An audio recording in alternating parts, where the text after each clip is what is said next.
एक बार उस समय के मगध सम्राट अजातशत्रु गौतम बुद्ध के पास आए और बोले, बुद्ध, आपसे मिलने से पहले मैं एक निर्दयी और खूंखार सम्राट के रूप में प्रसिद्ध था। लोग मेरा नाम सुनते ही भय से कांपने लगते थे। मैं किसी की जान लेने से पहले एक पल के लिए भी नहीं सोचता था और छोटी छोटी गलतियों के लिए भी अपराधियों को मृत्यु दंड की सजा सुना देता। लोग मुझे मृत्यु का दूसरा रूप मानते थे और पड़ोसी राज्य हमेशा इसी खौफ में रहते थे कि पता नहीं कब उनमें हमला करके उन्हें बर्बाद कर दूं, जैसा मैंने वैशाली गणराज्य के साथ किया था। कोई भी राज्य मेरे खिलाफ षड्यंत्र रचने या मगध पे हमला करने के बारे में सोच भी नहीं सकता था।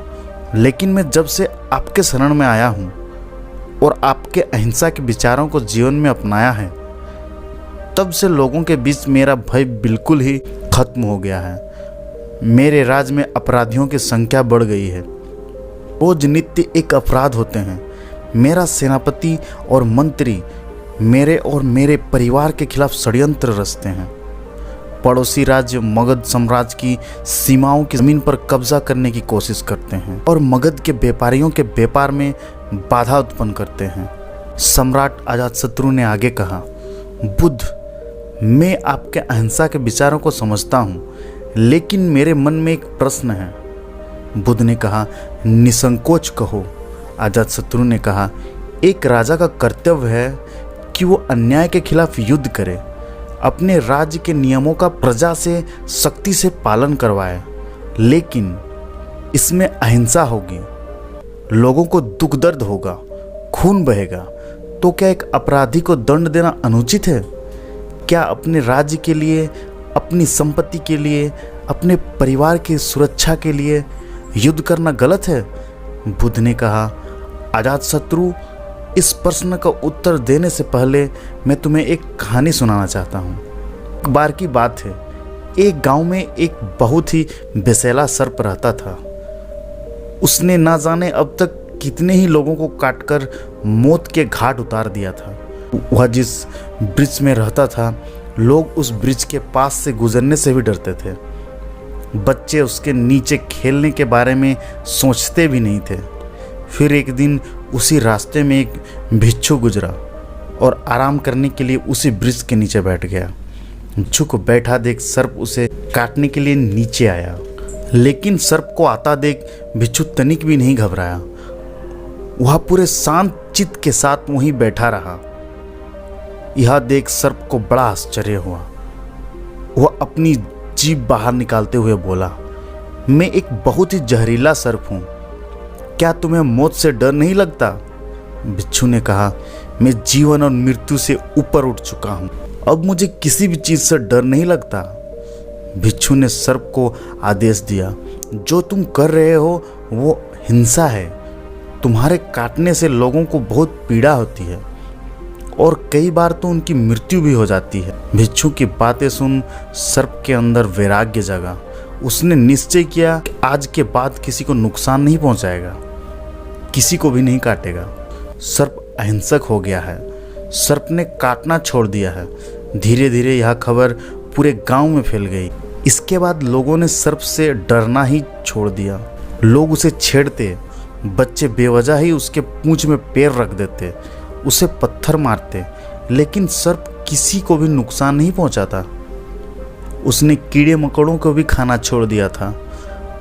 रात में कुछ घास फूस खा लेता और दिन भर आक्रमण का सामना करता।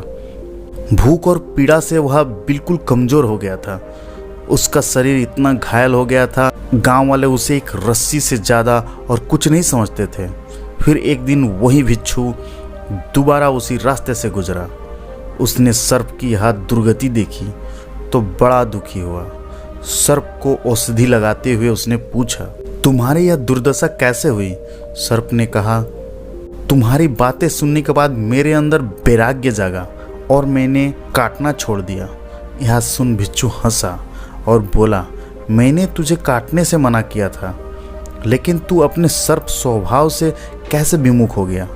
तूने फुसकारना क्यों छोड़ दिया? बुद्ध ने आगे कहा, किसी भी बात की अति, अहिंसा की भी अति, अगर ध्यान से देखे तो हिंसक बन जाती है। शत्रु अपराधियों में तुम्हारा भय होना ही चाहिए और उन्हें उनकी सजा भी मिलना चाहिए। किंतु ध्यान रहे, न्याय करने वाला अपना निजी शत्रुता के कारण किसी को दंड ना दे, बल्कि अपराधी को उसके अपराध और दुष्कर्मों की सजा ही मिलनी चाहिए।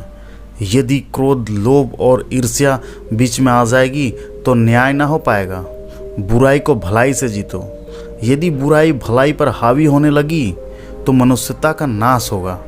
यदि बुराई को हराने के लिए युद्ध भी करना पड़े तो वो भी करो, लेकिन कभी भी उस युद्ध का कारण तुम स्वयं ना बनो।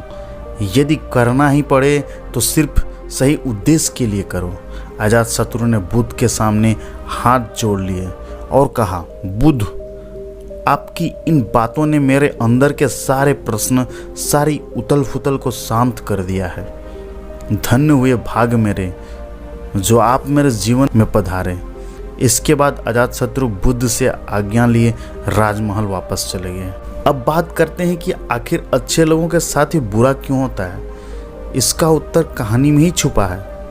जिन्हें लगता है कि वे अच्छे इंसान हैं क्योंकि वो सबकी बात मानते हैं, लोगों को खुश रखने की कोशिश करते हैं, हमेशा खुद ही कंप्रोमाइज़ कर लेते हैं, सबकी मदद करते हैं, किसी को भला बुरा नहीं कहते, किसी पर गुस्सा नहीं करते, तो असल में ऐसे लोग अच्छे नहीं बल्कि कमज़ोर और बुज़दिल होते हैं, क्योंकि ऐसे लोग सच के साथ खड़े होने से डरते हैं।